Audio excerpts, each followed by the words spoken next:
En 1685, Guillaume Aubourg, désigné marquis par le roi, décide de faire construire son nouveau château.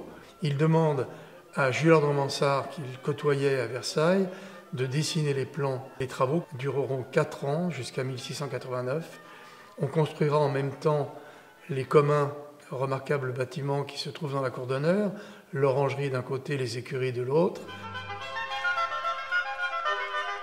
Bourry est classé monument historique depuis 1931. Nous sommes très heureux de pouvoir l'ouvrir au public, de le restaurer et de l'entretenir. On ouvre ce château au public pour des raisons qui sont destinées simplement à partager un bien dont nous avons la charge, dont nous avons la responsabilité, mais qui est un bien commun. La beauté d'un lieu appartient à celui qui le regarde. Je trouvais cette phrase très, très juste. Le fait de l'habiter est très important. Pourquoi? Parce qu'une maison comme ça subit en permanence des événements dus au climat, dus à une petite tornade de vent, dus à une pluie violente.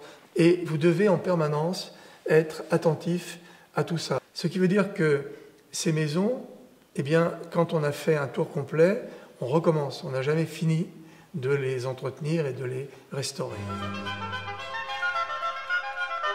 À la visite du château s'ajoute la visite du parc et des jardins qui sont tout à fait remarquables. Nous pouvons aussi découvrir la glacière située dans le sol à 2 niveaux et que nous avons mise en valeur par des travaux de restauration et qui présente un grand intérêt pour les visiteurs.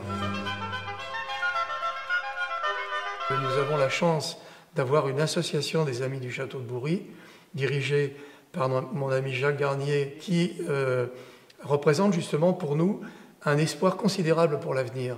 Je représente aux côtés de Philippe le château de Bourry c'est nécessaire. Et ces hommes ont besoin de l'association qui est un instrument pour faire rayonner Bourry et pour financer son économie. Et la famille ne peut pas tout faire.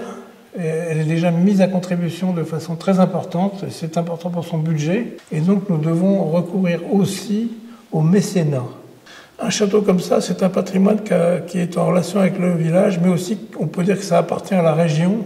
La région s'enrichit à avoir des châteaux de ce type. Et ça fait partie des patrimoines nationaux, c'est important pour le pays. Pour nous, c'est important, et pour moi personnellement, de contribuer à l'entretenir. C'est une tâche qui est d'intérêt général, en fait. C'est presque un être vivant.